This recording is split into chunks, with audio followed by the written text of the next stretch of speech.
sampai ranger itu ngasih pesan atau wejangan. Dia kan ngitung tim saya nih. Tim saya kan 13 orang. Iya. Nah, si ranger ini bilang kalau di Ciremai itu kita nggak boleh ganjil. Sampai kata ininya tuh, nih nggak boleh ganjil, kalau mau tunggu tim yang ganjil juga supaya dibarengin jadinya genap.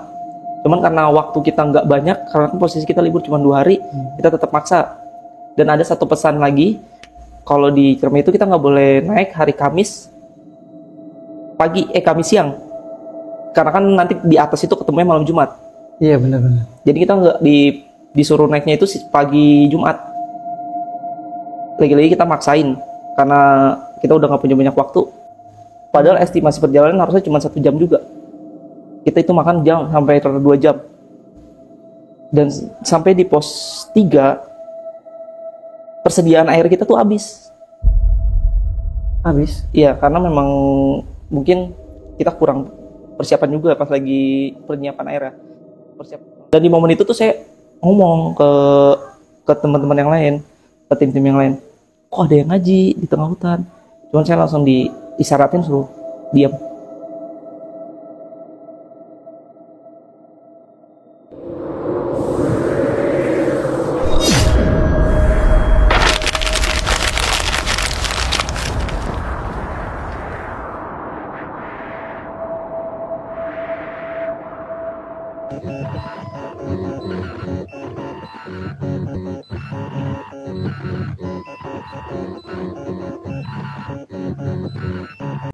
Assalamualaikum warahmatullahi wabarakatuh. Selamat datang di MRL 3. Malam ini kita udah kehadiran narasumber. Narasumber akan bercerita tentang pengalaman mistisnya selama berada di Gunung Ciremai. Untuk selengkapnya langsung aja kita sapa narasumber kita. Assalamualaikum Bang Haji. Waalaikumsalam. Apa kabarnya? Alhamdulillah baik. Boleh tahu nggak nih asal mula kejadiannya? Kejadian ini udah cukup lama ya. Karena kejadiannya tahun 2017. Saya masih kelas 2 SMA. Tepatnya di tanggal 26 Maret 2017. Waktu itu tuh saya diajak sama abang saya buat naik ke gunung, karena kan dia punya tim buat naik ke gunung tuh.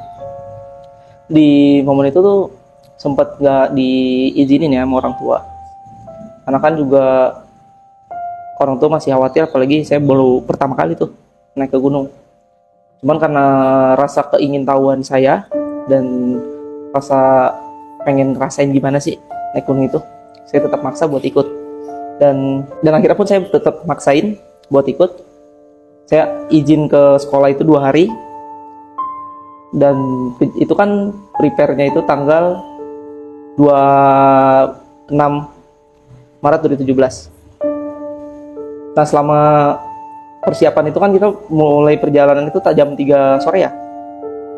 Kita pas pagi-pagi atau siangnya tuh kita siap-siap dulu, kayak nyiapin tenda, logistik, atau barang-barang yang harus dibawa. Anda berangkat berapa orang ini? Saya kalau nggak salah itu 13 orang. Dia 13 orang, memang 13 orang. Bersama abang ya? Iya. Dan sebelum perjalanan ada sedikit gangguan. Bukan gangguan, lebih ke kejadian. Jadi ada gelasnya itu tahu-tahu jatuh sendiri, pecah, dan dia kena kaki abang saya. Gelas ya? Iya. Dan pas momen itu tuh orang tua saya sempat ngelarang batu buat kita maksain berangkat. Cuman ya karena tiket udah dibeli dan juga saya tetap pengen banget ikut, ya tetap maksa. Dan abang saya pun beralasan kalau memang dianya aja yang kurang hati-hati. Singkat cerita, kita udah mulai jam 3 tuh kita berangkat dari rumah menuju titik kumpul, ketemu sama tim-tim yang lainnya. Dan naik motor dari rumah sampai di sana itu sekitar jam 3 lebih. Kita siap-siap lagi buat barang-barang yang mau dibawa.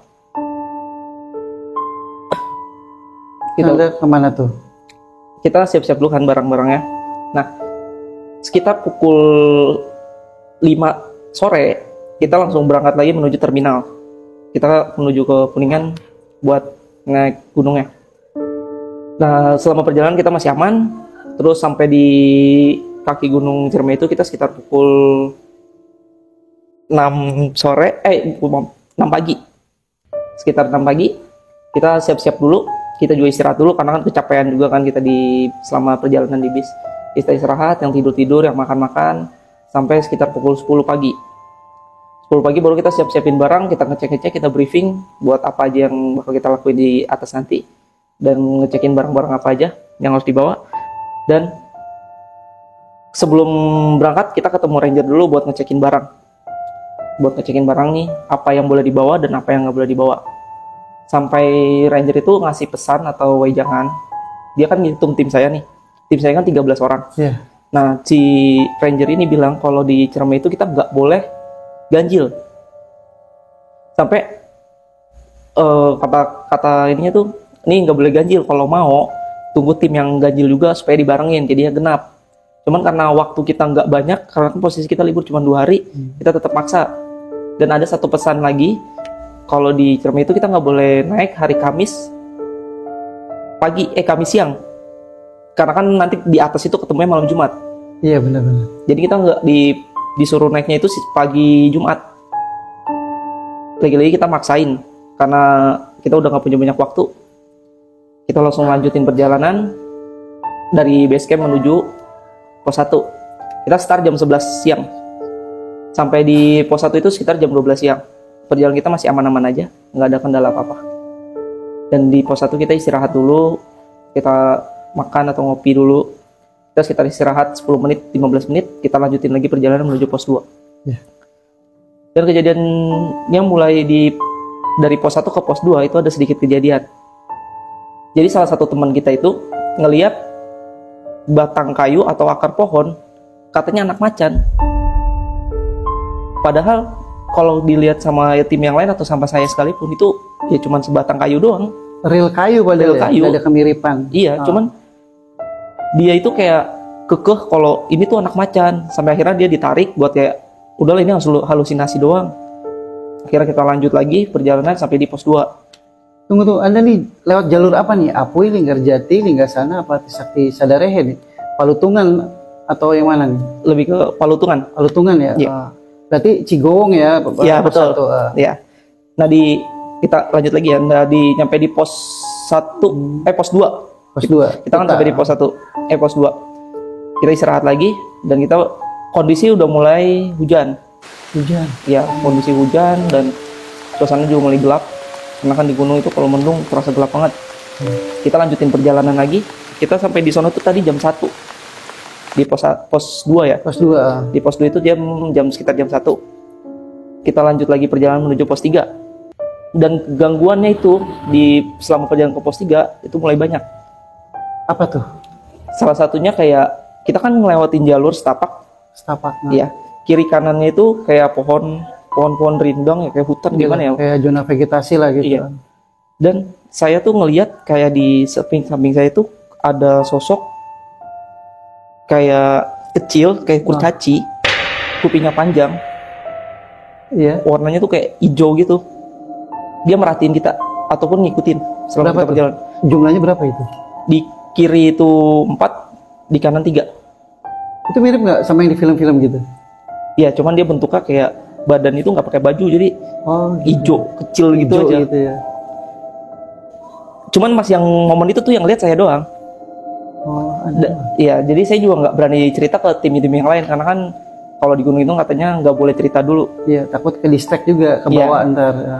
Kita lanjutkan perjalanan dan menuju pos 3 itu agak lama. Kita terasa waktu itu agak lama banget. Padahal estimasi perjalanan harusnya cuma 1 jam juga. Kita itu makan sampai 2 jam. Dan sampai di pos 3 persediaan air kita tuh habis. Habis? Iya, karena memang mungkin kita kurang persiapan juga pas lagi penyiapan air ya. Airnya habis dan di situ tuh di pos 3 itu kan ada aliran air. Itu bisa langsung diminum airnya. Pas momen itu tuh yang lain disuruh ngambil air nggak ada yang mau. Akhirnya saya dengan ya berani sedikit lah ya, tunjuk tangan. Kenapa nggak ada yang berani? Apa karena masih hujan deras atau posisinya gelap atau gimana? Salah satunya hujan deras, terus gelap. Ya mungkin juga kan kita nggak tahu mereka melihat apa aja selama perjalanan tadi. Iya. Saya mengajukan diri buat ngambil air. Saya bilang, udah saya aja yang ambil air. Saya ambil botol, beberapa botol yang kosong. Saya ditemenin nih sama satu orang, temennya abang saya.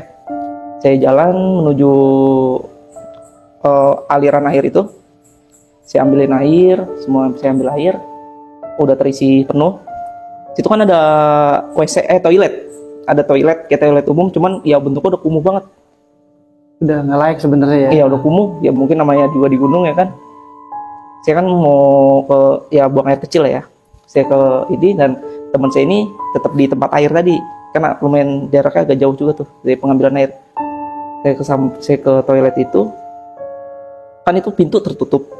Nah, pas saya buka pintunya itu, saya melihat sosok tinggi, besar, hitam, matanya merah.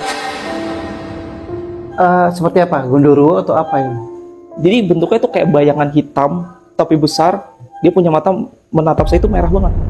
Dan di momen itu saya udah nggak bisa gerak apa-apa. Saya pegang pintu tuh diem aja. Nge-freeze itu ya. Sampai beberapa menit. Akhirnya si sosok ini tuh ngilang. Saya baru bisa bergerak lagi. Dan lagi-lagi saya pun belum berani buat cerita ya. Walaupun dalam kondisi saya udah rasa takut, gemeter ya, tapi tetap saya pendam sendiri nih. Akhirnya saya kembali ke tim yang lain buat nganterin air-air yang tadi kita bawa. Hujan masih terus deras ya momen itu. Akhirnya kita maksain lagi buat lanjut perjalanan menuju pos 4. Arban ya. Nah, selama perjalanan itu kendala-kendalanya tuh udah mulai terasa. Ya lagi-lagi permainan waktunya yang bikin kita ini maksudnya estimasi waktu itu di luar dugaan ya. Iya, berjalan lambat banget. Jadi kita dari pos 3 itu sekitar pukul 4 sore. Sekitar 4 sore kan tadi kita istirahat segala macam lah. Pokoknya kita start itu jam 4 sore. Kita sampai di pos 4 itu makan waktu 3 jam. Kita nyampe di sekitar jam 6. Tapi untuk perjalanan dari pos 3 ke pos 4 kita tidak ada kendala apa-apa, kita masih aman. Cuman kendala kita di hujannya aja, terlalu deras. Sampai akhirnya kita istirahat dulu di pos 4. Nah itu kan momen udah jam 6 sore ya. Kita istirahat dulu, minum dulu. Dan di momen itu tuh kita ngelihat kayak ada kayak bola api. Dia terbang. Bola api. Ukurannya normal apa besar gitu? Kurang lebih ya bola. Ya cuman dia lewat doang, ya itu juga ya udahlah, kita nggak terlalu hiraukan juga kan. Karena momen juga udah capek juga, ya udahlah kita diemin aja. Sampai akhirnya kita lanjut lagi buat ke pos 5. Itu kita start jam 7. Dari pos 5 dari pos 4 menuju pos 5. Waktunya udah hujannya itu udah nggak berhenti dan kita udah kelelahan banget nih. Udah kecapean banget dan salah satu teman kita juga udah mulai kedinginan atau udah kelelahan parah. Akhirnya kita memutuskan buat pasang tenda. Karena kan juga hari udah mulai gelap. Kita tuh bikin tenda di tengah-tengah antara pos 4 menuju pos 5. Tengah-tengah. Dan anehnya lagi, saat pemasangan tenda itu tenda kita banyak, cuman yang bisa kepasang 3 doang. Hanya 3 yang layak dipakai ya? Iya, karena yang separuhnya itu awalnya udah jadi. Itu hujan gede banget. Toto dari atas itu air turun. Air turun menimpa tenda-tenda yang lain dan rusak. Dan tenda kita yang kita pakai 3 itu pun masih dalam itu penuh air. Jadi kita tidur lah kadarnya lah. Iya, tidur lah kadarnya. Dan momen posisi malam itu kan udah malam ya. Kita juga nggak bisa maksa lagi buat jalan. Sekitar jam 9 kita mulai istirahat, kita masak dulu, makan-makan. Biasanya tenda itu kan yang gede buat 4 orang, itu kita muat buat 7 orang. Karena memang yang lain nggak bisa dipasang, kadang nggak bisa tidur di tempat tenda-tenda yang rusak yang lain, jadi digabung semua. Nah, jam 10 atau jam 11, ada momen kejadian yang menurut saya aneh. Itu posisi udah malam Jumat ya? Itu udah malam Jumat. Kan yang lain udah mulai pada istirahatnya, pada tidur. Kan saya tidur ya sempit-sempitan ya kan, kita tidur sempit-sempitan lah. Waktu saya ada momen denger suara ngaji. Suara ngaji. Betul. Jadi suaranya anehnya ini ketika saya dengerin terus, suaranya ngejauh. Tapi Dan Anda bisa pastikan itu bukan manusia ya yang baca. ya, dia pasti bukan, karena itu benar-benar dari tengah-tengah gunung iya. kita. Udah pasti bukan ya. Dan pas saya dengerin terasa jauh, pas saya nggak dengerin terasa di kuping kita saya. Dan Sayup-sayup gitu. di momen itu tuh saya ngomong ke teman-teman yang lain, ke tim-tim yang lain, kok ada yang ngaji di tengah hutan. Cuman saya langsung diisyaratin suruh diam. Singkat cerita, akhirnya selepas kita dengar suara pengaji-ngaji itu, saya ketiduran tuh. Jam 12 malam itu saya dibangunin. Jam 12 sampai jam 1 kita dibangunin. Karena kita siap-siap buat ke puncak. Ya. Dan di momen itu, kita cuman dari 13 orang ini, 1 orang tinggal di tenda. Karena dia udah kecapean, mungkin udah gak kuat. Nah, kita langsung lanjut jalan. Kondisi udah nggak hujan, kita udah berhenti itu hujannya. Kita lanjut jalan ke pos 5. Sampai di pos 5 itu kita nggak ada kendala apa-apa, kita masih aman-aman aja. Ya, ditanyakan Asoy ya. Saya istirahat. Cuman lagi-lagi kita kehabisan logistik dan air minum. Karena yang paling kita cepat banget habis itu air minum. Sampai jam 4 subuh, singkat cerita nih ya, kita jam 4 subuh itu udah sampai ke pos 6. Pos 6. Itu kita udah kehabisan air, sampai saya harus ambilin embun buat minum. Dari kita tuh benar-benar udah nggak istirahat tuh, kita lanjut terus jalan. Sampai di pos 7, itu kan ada, kalau pos 7 itu gua walet ya. Ya ada di atasnya. Dia gua walet. Nah di situ kan ada mata air. Nah kita senang banget dong. Kita turun ke sono, dan di pojokan guanya itu kan ada batu kayak orang duduk, batu orang kayak orang bertapa. Nah sekilas itu saya ngeliat kayak ada orang bertapa di situ. Lagi-lagi yang lihat cuma Anda doang nih. Ya saya itu nggak tahu yang lain melihat apa enggak. Karena kan momen di situ kita benar-benar nggak boleh ada cerita satu pun. Saya sepilas mata tuh kayak ada yang bertapa, cuman saya bilang kok ada orang di situ. Cuman pas saya lihat lagi nggak ada, ngilang. Dan sekilas mata sosoknya tuh kayak cewek, dia pakai kebaya warna hijau. Ya. Singkat cerita kita langsung udah nyiapin minum segala macam, kita langsung naik ke puncak. Kita sampai puncak itu sekitar pukul 8 pagi lah. Udahlah, kita udah di puncak, kita foto-foto segala macam, foto senang-senang. Dan kita mulai turun lagi itu mulai di jam 12 siang. Kita cukup lama juga di atas karena menikmati puncak lah ya. Summit juga akhirnya. Jam 12 kita mulai persiapan turun, dan dari bawah itu kita di pos 7. Kita pos 7. Nah, keegoisan tim kita mulai terjadi di situ. Baru kelihatan sifat aslinya gitu. Iya, karena kan setiap orang biasa kalau di gunung itu mulai menunjukkan sifat aslinya. Dari 13 orang, 1 orang kan diistirahat di tenda. Kita tinggal 12. Nah, yang 7 ini dia turun sendiri. Turun duluan. Karena di 5 orang ini kita ada 2 cewek. Iya. Nah, dia turun duluan. Dan kita nggak bisa maksain karena yang cewek ini mulai kelakuannya aneh. Jadi dia kayak matanya tuh ngeliat kiri kanan gitu. mulu. Iya, lirik gitu. Kiri kanan.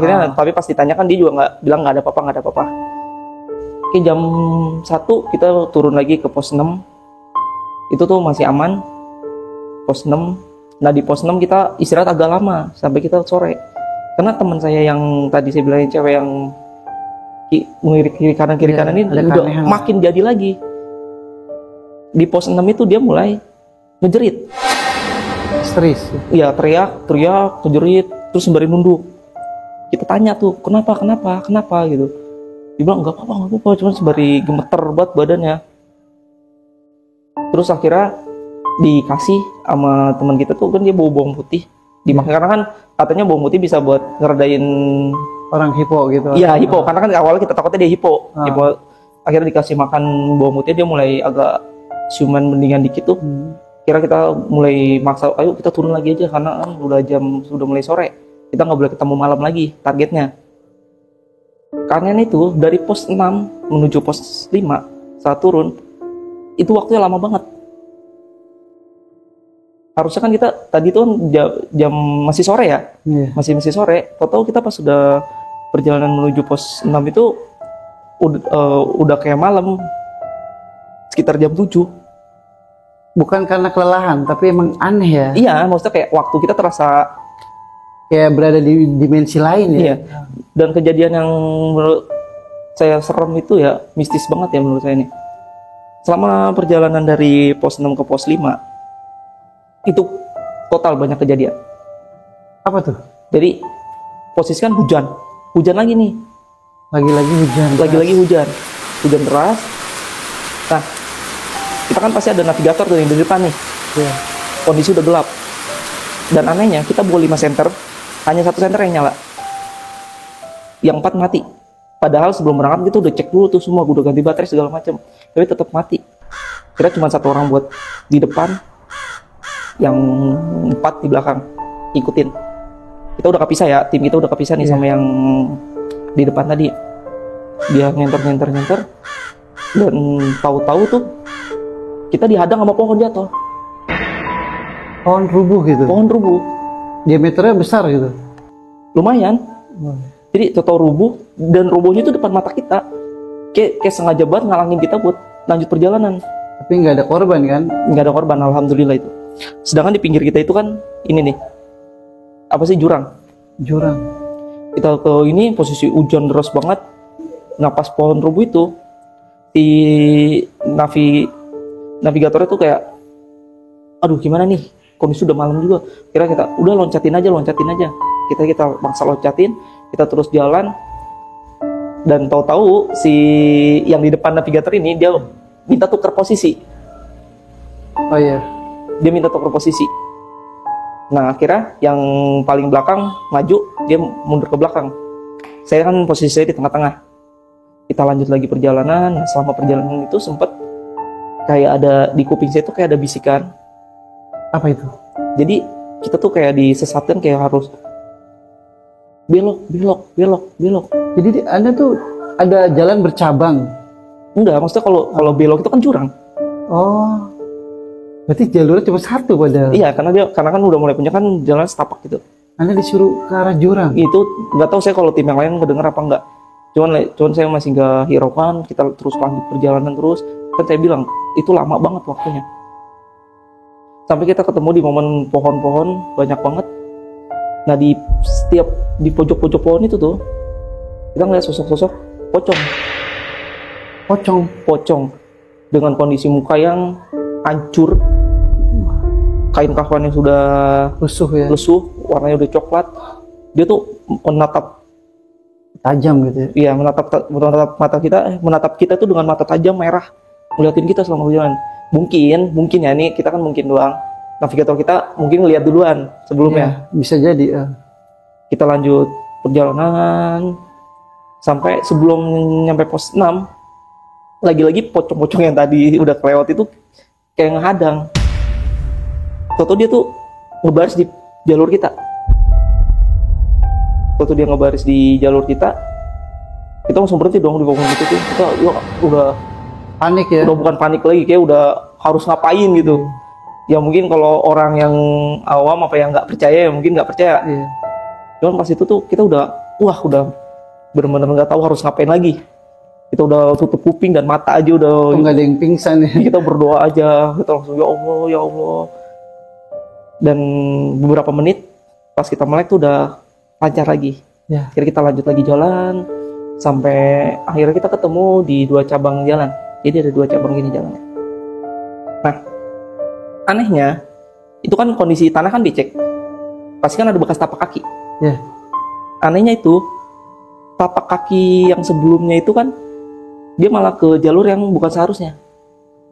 Iya, pas di percabangan itu. Iya, jadi bukan yang cabang itu kan menuju jurang atau apalah, hutan lah itu kan yang terlarang. Nah itu tapak kaki yang lain itu menuju belok situ, sedangkan yang jalan yang benar lurus itu nggak ada bekas tapak kaki.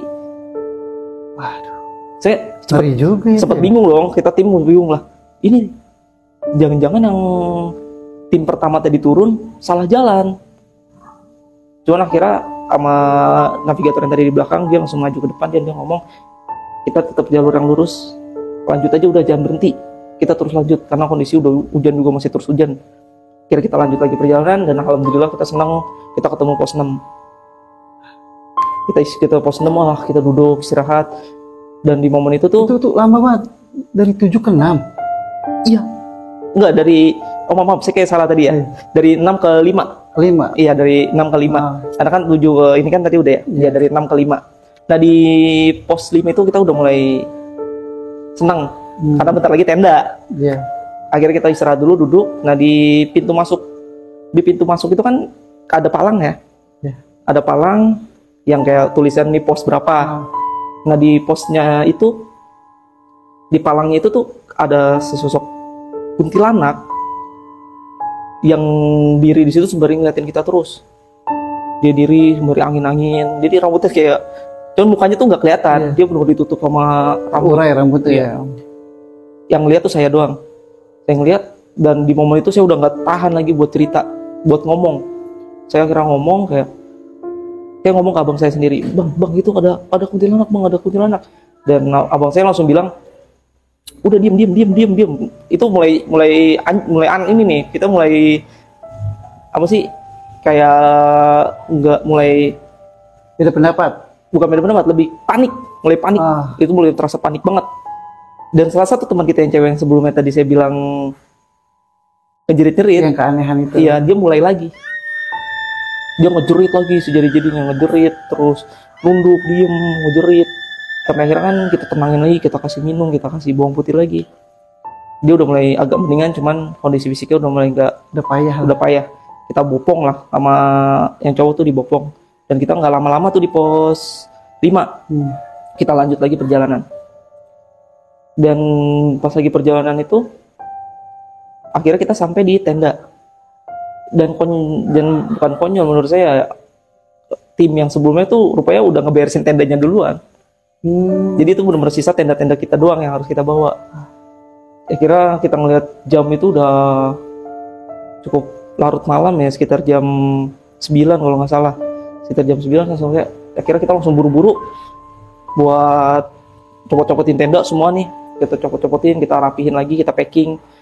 Nah, pas momen packing itu, kan di pojok gelap tuh, karena kita bawa center doang. Dan di pojok-pojok hutan itu kayak ada banyak mata warna merah yang merhatiin kita terus. Oh, nyorot ke Anda semua. Iya, jadi mereka tuh kayak merhatiin terus sepanjang aktivitas kita apapun itu. Sampai akhirnya kita langsung, ya mungkin momen itu juga yang lain pengennya ngelihat ya.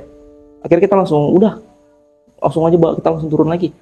Dari pos 5 kita turun, dan lagi-lagi permainan waktu itu terasa lama sekali. Dari pos 5 menuju pos 4. Kira kita terus perjalanan. Nah, di situ tuh kita diikutin kayak monyet, tapi matanya merah. Dia ngegelantungan di pohon, ngikutin kita terus panjang jalan. Dan pasti bukan monyet trail ya. Ya, kalau ya kita mungkin aneh juga kalau monyet trail itu kadang malam-malam ya kan. Kira kita terus jalan. Kondisi hujan udah mulai reda. Sampai di pos 3. Di pos 3 kita udah kecapean banget. Kita di pos 3 itu sekitar jam 10:30. Karena kan estimasi turun itu harusnya lebih cepat ya. Dari pos 4 menuju pos 3 kan harusnya cuma setengah jam kalau turun. Itu kita hampir udah jam, posnya turun gitu, harusnya lebih cepat ya daripada nanjak. Nah, pas di posisi itu tuh udah jam 10:30, di pos 3 kita istirahat lagi sampai udah capek banget gitu. Apa nih selanjutnya nih? Dari pos 3 kan kita istirahat dulu, capek banget kan. Akhirnya lanjut lagi kita perjalanan menuju pos 2.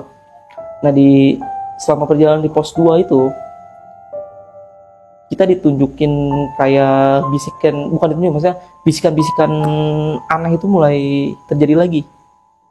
Apa yang Anda dapat informasi dari bisikan itu? Apa karena mereka terganggu dengan aktivitas Anda atau gimana? Jadi bisikan itu kayak dulu kurang ingat ya, lupa gitu. Lebih kayak kita suruh cepet-cepet pulang gitu. Beda suaranya itu beda sama kayak yang di atas. Nah kalau ini lebih kayak suaranya lirih atau gimana? Orang tua yang ngasih tahu kayak cepet pulang, cepet turun. Jadi kita pas lagi istirahat itu nggak boleh lama-lama, langsung turun. Nah pas kita dengar bisikan itu kita pada saling lihat dong. 5 orang itu kita lihat-lihatan.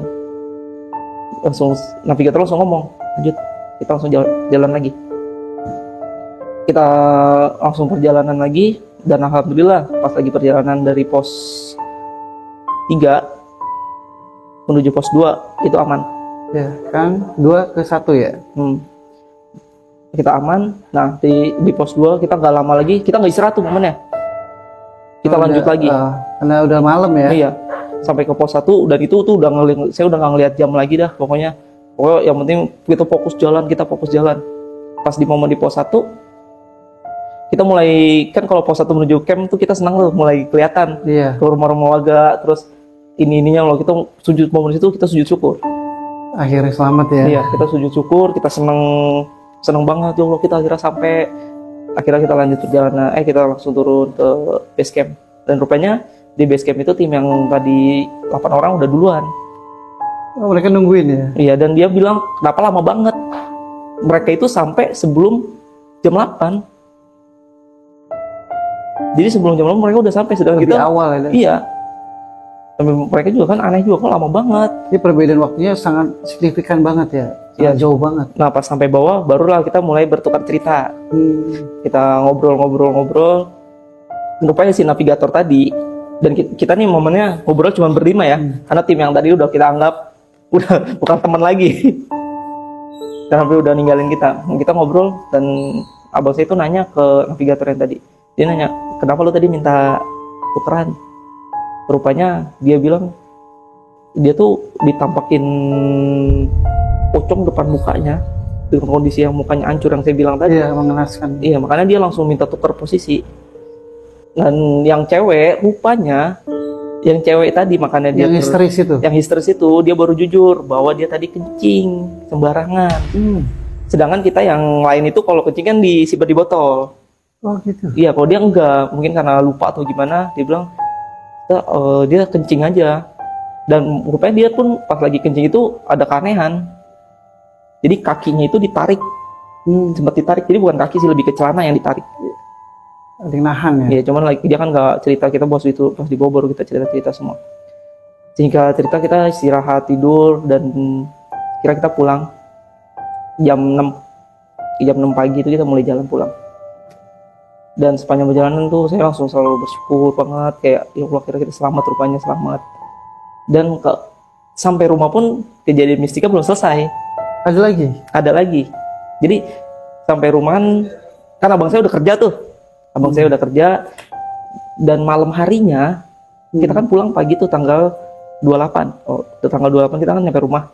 Pagi-pagi siang lah, karena kan kita dari sana pagi. 28 siang. Nah, malamnya itu ada sesosok kayak macan berkepala 2. Dia ngaung-ngaung depan rumah. Dan yang momen itu tuh yang dengar bapak saya doang. Katanya semalaman tuh katanya berisik banget, ada suara macan di depan. Dan pagi itu bapak langsung nanya, selama di gunung bawa apaan? Ngelakuin apa aja juga pas nanya gitu ya? Dia bilang lebih ke bawa benda apa sih? Dia nanyanya. Oh, benda. Dia nanya bawa apa sih? Katanya bawa batu apa katanya. Saya kan nggak bawa apa-apa. Saya bilang saya nggak bawa apa-apa, Pak. Pas momen itu saya disuruh telepon abang saya tuh, karena dia lagi kerja. Saya telepon, tanyain bawa apa, katanya kemarin pas naik. Katanya dia bawa bunga gunung. Edelweiss. Iya betul, karena kan memang di sana juga sebenarnya nggak boleh dibawa ya kan. Katanya dia dibawa cuma dua bunga itu ditaruh di kulkas. Terus langsung kata bapak, di mana bunganya? Ditaruh kulkas, Pak. Oh yaudah, dimin dulu aja. Dan akhirnya kita udah ketemu malam lagi di malam yang kedua itu sosok macan itu datang lagi. Dia datang lagi dan mengaung-ngaung, dan yang pas momen keduanya ini saya dengar sendiri.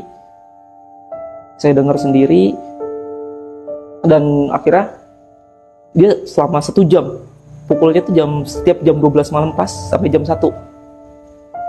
Ini depan pintu rumah. Akhirnya siangnya bapak baru tahu kalau karena kembang ini nih, abangnya diambil sama dia dan dibuang ke kali. Dulu kan kita dekat di kampung itu masih ada kali, dibuang di kali biar dihanyutkan. Dan syukur alhamdulillahnya, kalau dulu kata bapak itu, untungnya ini bisa dibuang di sini, kita nggak disuruh ngebalikin lagi ke gunung.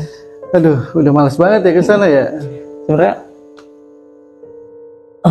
kalau menurut saya ya, naik gunung itu nggak selamanya mistis ya. Iya benar. Cuman namanya kita di dunia ini kan ada dua kehidupan. Yang kalau pesan saya ya, mau naik gunung yang terutama lebih ke persiapan logistiknya. Iya. Karena kita udah ngerasain gimana kurang air di sono. Dan yang kedua, lebih didengarkan mitos-mitos yang di sono, yang di sana. Karena kan di sono pasti punya mitos-mitosnya sendiri dan kepercayaan-kepercayaannya sendiri. Kita nggak usah egois lah, nggak selalu dengerin. Yang ketiga ya, lebih dikuatin lagi fisiknya. Cukup sekian sih, Mas. Wah, Pengalaman saya. gitu aja nih. Tapi saya boleh nanya-nanya nggak nih? Boleh. Kayak misalnya, itu sama nggak visual yang dilihat sama teman-teman itu? Yang dari Anda lihat ada mata mengintai kurcaci itu akhirnya Dan Anda doang yang lihat apa teman juga ada yang kalau mungkin pas lagi kita di atas itu semuanya melihat. Yang kurcaci saja yang mereka nggak lihat. Yang kurcaci dan yang kata di toilet. Jadi kita nggak perlu takut sebenarnya. Sebenarnya nggak Karena dari 100 orang pendaki mungkin ada cuman beberapa doang yang ada gangguan mistis ya, nggak selamanya ya. Karena juga banyak yang meninggal karena kedinginan, betul. kelaparan, atau hewan buas ya. Hewan buas. Karena nggak main-main ya, gunung itu bukan tempat nyaman, tempat wisata yang benar-benar seperti wisata yang lainnya. Iya. Di tempat juga kan yang penting fisik sih kalau kayak gitu. Fisik ya, benar ya. Jangan cuma modal nekat aja ya, apalagi yang cewek nih khususnya ya. Kadang-kadang maksain diri lagi keadaan lagi head karena kan darahnya kurang darah gitu kan. Sama pesan saya satu lagi ya, jangan sompral sih. Sompral. Rupanya dari kejadian itu juga abang saya baru cerita sama perjalanan sama teman-teman yang lain itu, dia mulutnya sompral. Wah, pantes. Dia lebih menantang kayak hal-hal omongan-omongan kotor itu mereka keluarin. Soalnya setahu saya sih di gunung banyak yang meyakini bahwa jin-jin muslim itu banyak di gunung, makanya nggak boleh kata-kata jorok, hal yang menjijikan, berzina, mabuk, itu jin muslim ada di sana banyak. Karena emang dibagi dua. Waktu itu kan saya pernah baca ya referensi dan redaksinya juga bahwa ada jin muslim dan jin musyrik itu berseteru, rebutan tempat. Akhirnya Rasulullah Nabi Muhammad membagi mereka, ada yang di perkampungan muslim, ada yang di gunung, dan yang musyrik itu ditaruh di lembah, di laut. Nah itu paling mayoritas tuh sebenarnya kalau Anda mendengar suara ngaji itu sebenarnya normal sih. Iya. Apalagi juga di surat Al-Jin ayat 14, wa anna minnal muslimuna wa minnal qasitun faman aslama faulaika taharraw rasyada. Ya mereka tuh membagi kelompok bahwa mereka mengakui bahwa jin itu ada yang muslim, ada juga yang menyimpang dari kebenaran. Tapi barang siapa yang memeluk Islam, itulah jalan yang benar. Nah makanya, tapi juga nggak semuanya sih yang jin-jin yang bisa baca Quran itu dipastikan muslim, belum tentu, karena ada juga jin yang fasik. Dia tipu daya, mengecoh. Makanya kita selalu waspada, minta selalu pertolongan hanya kepada Allah. Oh iya, pesan saya satu lagi. Saya berbagi pengalaman ini bukan buat nakutin buat orang-orang yang baru naik gunung ya. Bener, Mungkin kita cuma pengalaman pribadi dari saya sendiri. Ya, kalau yang lain ya pasti punya pengalamannya masing-masing lah. Aman kok masih ya, asal diperhatiin logistik, dan kesiapan mental, fisik, dan yang terpenting adabnya juga dijaga. Adab itu lebih penting. Demikianlah cerita mistis dari Bang Aji. Semoga kita bisa mengambil hikmah dari setiap kejadian yang dialami Bang Aji. Jangan lupa jaga tauhid, luruskan akidah, perkuat iman. Wassalamualaikum warahmatullahi wabarakatuh.